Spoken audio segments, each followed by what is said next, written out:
तो दोस्तों आज हम फिर से आपके लिए लेकर आए हैं देश दुनिया की सभी ताजा बड़ी खबरें। फटाफट एक एक कर विस्तार से आज आपको बताएंगे, तो वीडियो को अंत तक जरूर देखें। दोस्तों वीडियो बनाने में हमें काफी मेहनत लगी है, तो वीडियो को लाइक जरूर कर दे। जय दोस्तों, पहली खबर में आपको बताएंगे जो बिग ब्रेकिंग न्यूज सामने निकल कर आ रही दोस्तों कि भारत बंद से पहले ही मोदी अमित शाह ने कृषि कानून को लेकर किया ऐलान, किसी भी कीमत पर कृषि कानून नहीं होंगे वापस। तो किसानों ने भी मोदी अमित शाह को दिया खुला चैलेंज, कृषि कानून वापस नहीं हुए तो चलता रहेगा आंदोलन कर देंगे, देश की सड़कों को बंद। बड़ी अपडेट आ रही है, बड़ा ऐलान मोदी अमित शाह ने कृषि कानून को लेकर क्या है, तो वहीं आपको बताएंगे कि कृषि कानून को लेकर मोदी अमित शाह की केजरीवाल ने बढ़ा दी टेंशन। सिंधु बॉर्डर पर केजरीवाल ने किया किसानों के साथ मिलकर विरोध प्रदर्शन, कहा कृषि कानून को वापस ले मोदी अमित शाह। तो वहीं आपको बताएंगे दोस्तों कि दलित समुदाय के 27 लोगों ने किया धर्म परिवर्तन, आरएसएस और हिंदू संगठनों को दिया है तगड़ा झटका। तो वहीं आपको बताएंगे दोस्तों कि दिल्ली में चल रहे किसान आंदोलन को कपिल मिश्रा ने बताया शाहीन बाग 2, कहा ये दीदियां चलाएंगी थोड़े दिन के बाद गोलियां। जी दोस्तों, विवादित बयान दे दिया है किसानों को लेकर। तो वहीं आपको बताएंगे दोस्तों कि किसान यात्रा से पहले अखिलेश यादव को योगी ने किया नजरबंद, घर से दफ्तर तक पुलिस कर दी है योगी ने तैनात। बड़ी अपडेट आ रही है। तो वहीं आपको बताएंगे कि छत्तीसगढ़ के मुख्यमंत्री भूपेश बघेल ने उठाए हैं राम मंदिर के चंदे पर सवाल, बीजेपी से मांगा है चंदे का हिसाब। का है बीजेपी कर रही है राम मंदिर के चंदे में भी घोटाला। तो वहीं आपको बताएंगे कि किसान आंदोलन के समर्थन में उतरी मायावती, योगी मोदी पर बोला है हमला। तो वहीं आपको बताएंगे दोस्तों कि हरियाणा के बाद अब त्रिपुरा में गिर सकती है भाजपा सरकार, भाजपा के सीएम का बीजेपी नेताओं ने किया है विरोध, लगाए हैं विलंबल हटाओ बीजेपी बचाओ के नारे। तो सभी खबरों को एक कर आपको बताएंगे, वीडियो को लाइक कर दें। इसी बीच बट दोस्तों पहली खबर की ओर जो बिग ब्रेकिंग न्यूज सामने निकल कर आ रही दोस्तों कि भारत बंद से पहले ही मोदी अमित शाह ने किया ऐलान, कृषि कानूनों को किसी कीमत पर भी नहीं लिया जाएगा वापस।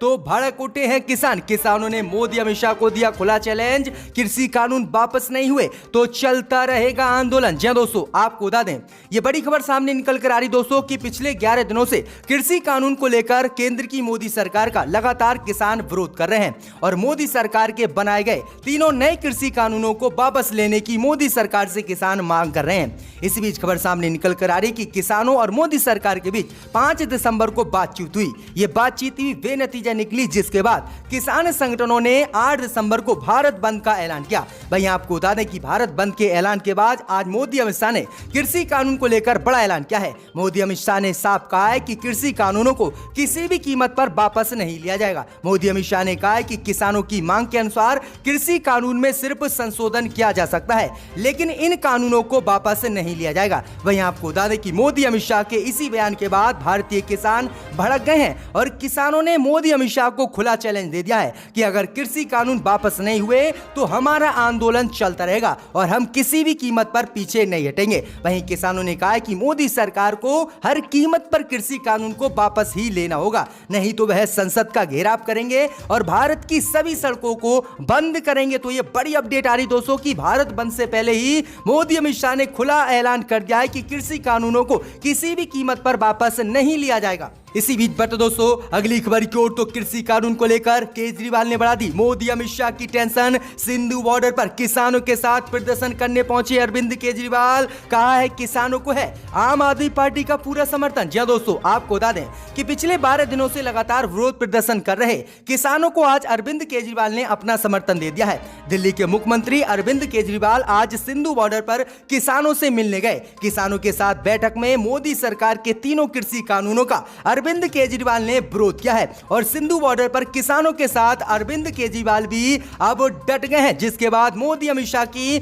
मुश्किलें बढ़ गई हैं। अरविंद केजरीवाल ने किसानों को अपना पूरा समर्थन देते हुए कहा है कि हम उनकी हर मांग का समर्थन करते हैं और हम किसानों के साथ खड़े हुए हैं। बड़ी अपडेट आ रही कि दिल्ली के मुख्यमंत्री सिंधु बॉर्डर पर किसानों के साथ विरोध प्रदर्शन करने पहुंच गए हैं और मोदी अमित शाह की मुश्किलें बढ़ा दी हैं। केजरीवाल ने कहा है कि किसानों के कृषि कानून कानूनों को मोदी सरकार को वापस ही लेना होगा। बड़ी अपडेट आ रही कि भारत बंद से पहले ही देश के मुख्यमंत्रियों ने मोदी अमित शाह को घेरना शुरू कर दिया है। इसी बीच बढ़ते दोस्तों अगली खबर की ओर तो दलित समुदाय के 27 लोगों ने किया धर्म परिवर्तन, आरएसएस और हिंदू संगठनों को तगड़ा झटका। जी हां दोस्तों, आपको बता दें कि पश्चिमी राजस्थान में भारत पाकिस्तान बॉर्डर पर वसे बाड़मेर जिले में एक बार फिर से धर्म परिवर्तन का बड़ा मामला सामने आया है। यहां दलित समाज के 2 दर्जन से ज्यादा लोगों ने हिंदू धर्म छोड़कर बौद्ध धर्म अपना लिया है, जिसके बाद आरएसएस और हिंदू संगठनों को यह तगड़ा झटका दिया गया है।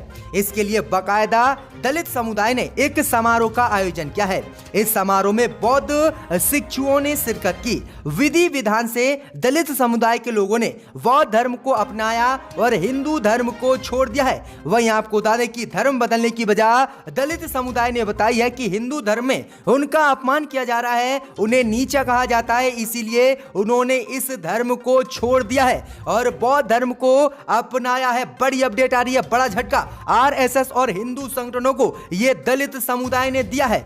इसी बीच बढ़ते दोस्तों अगली खबर की ओर तो दिल्ली में हो रहे किसान आंदोलन को कपिल मिश्रा ने बताया शाहीन बाग 2 बढ़ गया है विवाद। जी दोस्तों, आपको बता दें कि कृषि कानून के विरोध में दिल्ली में चल रहे किसान आंदोलन को लेकर भारतीय जनता पार्टी के नेता कपिल मिश्रा ने बड़ा बयान दिया है। किसान आंदोलन को कपिल मिश्रा ने शाहीन बाग 2 बताया है और कहा कि ये प्रोफेशनल धरनेबाज हर 3-4 महीने में दिल्ली वालों को बंधक बनाते हैं। इन्हें अब दिल्ली में स्वीकार नहीं किया जाएगा और दिल्ली से इन्हें बाहर खदेड़ा जाएगा। भाई आपको बता दें कि आगे कपिल मिश्रा ने कहा कि मैं चेतावनी देना चाहता हूं कि इन प्रोफेशनल धरनेबाजों को अब दिल्ली स्वीकार नहीं करेगी। अब इनकी बिजली पानी को बंद किया जाएगा और इनकी आवश्यक सेवाओं को भी ठप किया जाएगा। यह बड़ा विवादित बयान दिया है कपिल मिश्रा ने। इससे पहले भी शाहीन बाग को लेकर कपिल मिश्रा ने विवादित बयान दिए थे, जिसके बाद दिल्ली में हिंसा भड़की थी। वहीं आपको बता दें कि शाहीन बाग की दीदियों को लेकर भी कपिल मिश्रा ने बड़ा बयान दिया है। इन्होंने कहा कि जिस तरह से दिल्ली में शाहीन बाग में दीदियां प्रदर्शन कर रही थी, ऐसे ही किसान आंदोलन में दीदियां प्रदर्शन कर रही हैं जो पुलिस पर हमला करेंगी और शाहीन बाग 2 फिर से दिल्ली में बनेगा। जी हां दोस्तों, यह विवादित बयान कपिल मिश्रा ने किसानों को लेकर दिया है। इसी बीच बढ़ते दोस्तों अगली खबर की ओर तो किसान यात्रा से पहले ही यूपी में अखिलेश यादव किए गए हैं नजरबंद।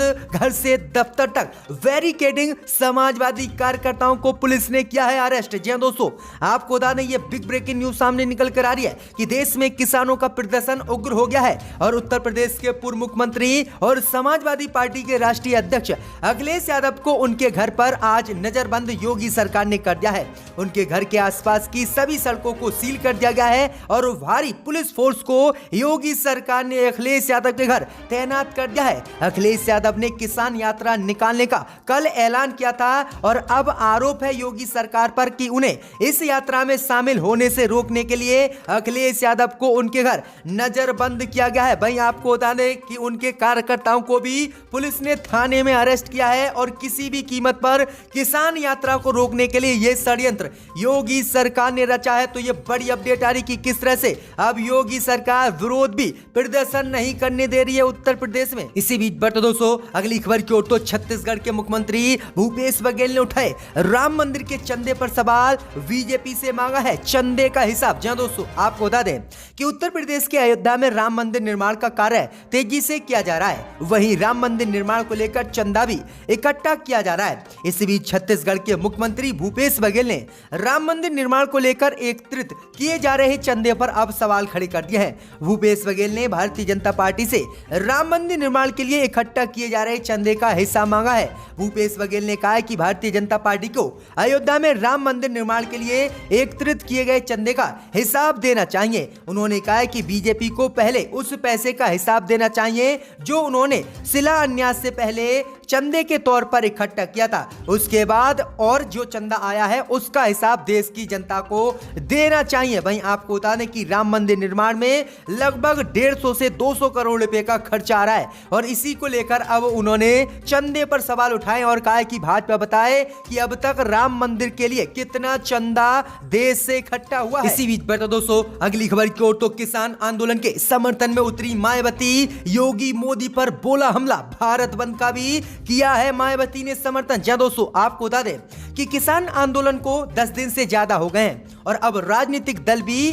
किसानों के समर्थन में उतर आए हैं। इस बीच बहुजन समाज पार्टी ने भी किसान आंदोलन को अपना समर्थन देते हुए योगी मोदी पर जोरदार हमला बोला है। मायावती ने कहा कि कृषि से जुड़े तीनों नए कानूनों को लेकर किसान लगातार आंदोलन कर रहे हैं और हमारी पार्टी इनका समर्थन करती है। वहीं 8 दिसंबर को किसान संगठनों द्वारा बुलाए गए भारत बंद को भी मायावती ने अपना समर्थन देने का ऐलान कर दिया है और कहा है कि बसपा इसका समर्थन करती है। वहीं आपको बता दें कि मायावती ने ट्वीट करते हुए केंद्र की मोदी सरकार से अपील की है कि कृषि से संबंधित 3 नए कानूनों को मोदी सरकार वापस ले, क्योंकि किसान इसके खिलाफ लगातार विरोध प्रदर्शन कर रहे हैं और किसानों की मांगों को मोदी सरकार माने। तो वहीं आपको बता दें बड़ी अपडेट आ रही है। इससे पहले समाजवादी पार्टी ने भी अपना समर्थन किसानों को दिया था। इसी बीच बट दोस्तों अगली खबर की ओर, तो जम्मू कश्मीर में डीडीसी चुनाव के चौथे चरण के लिए मतदान जारी। भाजपा को तगड़ा झटका, गुपकार गठबंधन के समर्थन में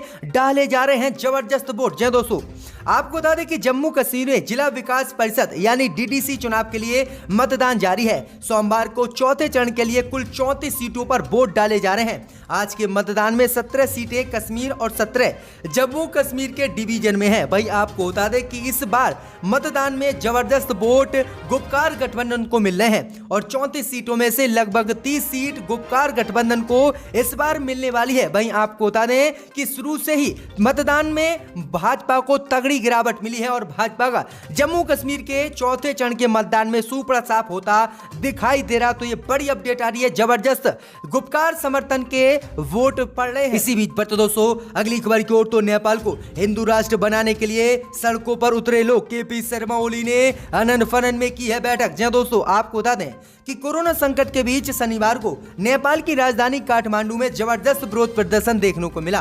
प्रदर्शनकारियों ने देश का झंडा लेकर नारेबाजी करते हुए देश से संवैधानिक राजशाही और देश को एक बार फिर से हिंदू राष्ट्र को घोषित करने की केपी शर्मा ओली से मांग की है।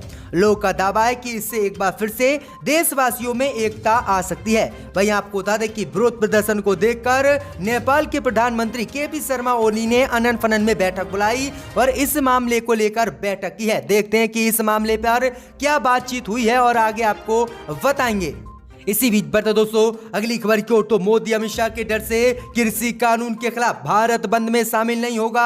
आरएसएस से जुड़ा भारतीय किसान संघ किया है ऐलान। जी दोस्तों, आपको बता दें कि केंद्र की मोदी सरकार के तीनों कृषि कानूनों के खिलाफ कई किसान संगठन 8 दिसंबर को भारत बंद करने का ऐलान किया है, पर आरएसएस से जुड़े भारतीय किसान संघ ने इससे दूरी बना ली है और उसने ऐलान किया है कि वह भारत बंद के समर्थन में नहीं है और वह इसका बिल्कुल भी समर्थन नहीं करेगा। वहीं आपको बता दें कि भारतीय किसान संघ ने आरोप लगाया है कि अभी तक किसान आंदोलन अनुशासित चल रहा था, मगर ताजा घटनाक्रमों को ध्यान में रखते हुए यह कहना गलत नहीं होगा कि विदेशी ताकतें और राष्ट्रद्रोही तत्व और कुछ राजनीतिक दलों का प्रयास किसान आंदोलन को अराजकता की ओर मोड़ देने में प्रयास कर रहा है और इसलिए हम इस संगठन से, इस घटनाक्रम से और किसान आंदोलन से अलग हो रहे हैं। जी दोस्तों, आपको बता दें कि आरएसएस के संगठन ने अब किसान आंदोलन पर ही सवाल उठा दिए हैं और इसे देश विरोधी बता दिया है। बड़ी अपडेट आ रही है कि मोदी अमित शाह का आरएसएस से जुड़े भारतीय किसान संगठनों को इतना डर है कि अब इससे अलग हो गए हैं। इसी बीच बता दोस्तों अगली खबर की ओर, तो हरियाणा के बाद त्रिपुरा में गिर सकती है भाजपा सरकार। त्रिपुरा में भाजपा में पड़ा फूट, बीजेपी के नेताओं ने भाजपा के सीएम का किया विरोध। जी दोस्तों, आपको बता दें यह बड़ी खबर सामने निकल कर आ रही कि इस समय हरियाणा में भाजपा की सरकार संकट में चल रही है और भाजपा की हरियाणा में कभी भी सरकार गिर सकती है। इसी बीच खबर सामने निकल कर आ रही कि हरियाणा के बाद अब त्रिपुरा में भी भाजपा को तगड़ा झटका लग सकता है।